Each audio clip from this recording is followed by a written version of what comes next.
Hello bachchon, let's see this question. The question says that a fair coin is tossed a fixed number of times. If the probability of getting 4 heads equal the probability of getting 7 heads, then the probability of getting 2 head is okay. We have to find the probability of getting 2 head. So let me discuss the key concept here. Then we will proceed further for solving of this problem.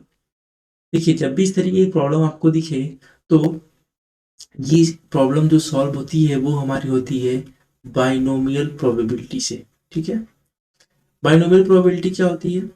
वो होती है कि हमें इस तरीके से दिया हो probability x is equal to R, वो होती है N C R P power. Okay, यहाँ पे हमारे पास होता है आर और Q power N minus R. आपको यहाँ पे पी जो है वो इवेंट के हैपन होने की प्रोबेबिलिटी होती है और क्यू जो है वो नॉट हैपन की प्रोबेबिलिटी होती है। ठीक है, एन जो है हमारे पास नंबर ऑफ ट्रायल्स होते हैं।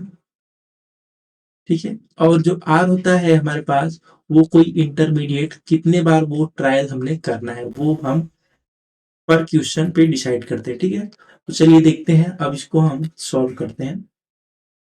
हमारे पास देखिए क्या है, क्वाइन है। ठीक है, फेयर क्वाइन है मीन्स उसके जो हेड और टेल आने प्रोबेबिलिटी इक्वल है। इन्होंने कहा probability of getting 4 heads equal to probability of getting 7 heads. ये क्या कर रहे हैं, probability of x is equal to 4 is equal to probability of x is equal to 7। तो आपको पता होगा हेड की आने प्रोबेबिलिटी क्या होती है, 1/2। सिमिलरली टेल की आने, अगर इसको मैं पी लेता हूँ, ठीक है, तो टेल की आने प्रोबेबिलिटी क्या होती है, वो भी 1/2 होती है।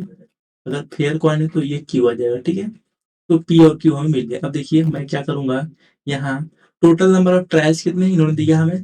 देखिए इन्होंने हमें टोटल नंबर ऑफ ट्रायल नहीं दिया, वही हमें फाइंड करना है। ठीक है, तो एन हमें फाइंड करना है। मैं लेता हूँ टोटल नंबर ऑफ ट्रायल जो है वो एन है, N C 4। Okay, into into P power that is 1/2 power R, R क्या है 4, और 1/2 power N minus 4 equal to यहाँ क्या आएगा, एन सी 7 इंटू 1/2 पावर यहाँ क्या आएगा 7 into 1/2 power N minus 7। Okay, जब देखिए यहाँ से क्या क्या आएगा, यहाँ से आप देखेंगे यहाँ आएगा एन सी 4 और इसमें क्या आएगा, यहाँ पे हमारे पास 1/2 पावर एन आएगा is equal to N C 7।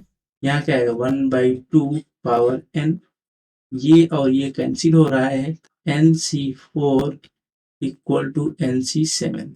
Okay, देखिए आपको पता होगा N C R is equal to N C N minus R होता है। ये हमारे पास एक बाइनोमियल में कॉन्सेप्ट होता है। तो मैं क्या करूंगा, एन सी 4 को लिख दूंगा एन सी एन माइनस 7। इनको अगर इक्वल होना है तो यहां से देखिए एन माइनस 7 इक्वल टू 4 होना पड़ेगा, तभी ये दोनों इक्वल होंगे। तो यहाँ से n की वैल्यू हमें 11 मिल गई, मीन्स नंबर ऑफ ट्रायल्स जो है 11 टाइम्स हैं। तो इन्होंने फिर हमसे क्या पूछा, find when probability of getting 2 heads. ठीक है, तो अब 2 हेड्स की बात करें, probability of x is equal to 2। हमें n क्या मिला है, n हमें 11 मिला है। अब देखिए तो क्या लिखूंगा, N C R that is 11 C 2 getting head probability क्या होगी 1/2, यहाँ आएगा 2 और यहाँ क्या आएगा 11 माइनस 2 दैट इज 9। तो आपको दिखेगा, इसको हम लिखेंगे 11 इंटू 10 अपॉन 2 इंटू 1 और ये 1/2 पावर 11। यहाँ से आप देखिए क्या मिलेगा आपको, ये हो गया 110 अपॉन 2 पावर 12। ठीक है, तो यहाँ पे हमारे पास मिला 2 पावर 12। तो आपको पता होगा 2 पावर 12 जो हमारे पास होता है, इसको मैं लिख दूंगा 110 अपॉन 4096। ओके, तो इसको अब मैं क्या करूंगा, 2 से डिवाइड करूंगा तो क्या हो जाएगा, ऊपर मिलेगा 55, नीचे हमें क्या मिलेगा 2048। ठीक है, तो ये हमें मिला। अब ये फर्दर डिवाइड नहीं होगा, तो यही हमें फाइनल प्रोबेबिलिटी मिल रही है, दैट इज 55/2048। चलिए देखते हैं ऑप्शन में। 55/2048 ए ऑप्शन दिख रहा है। Okay, so A your final answer for this problem. I hope you understood it very well. Best of luck.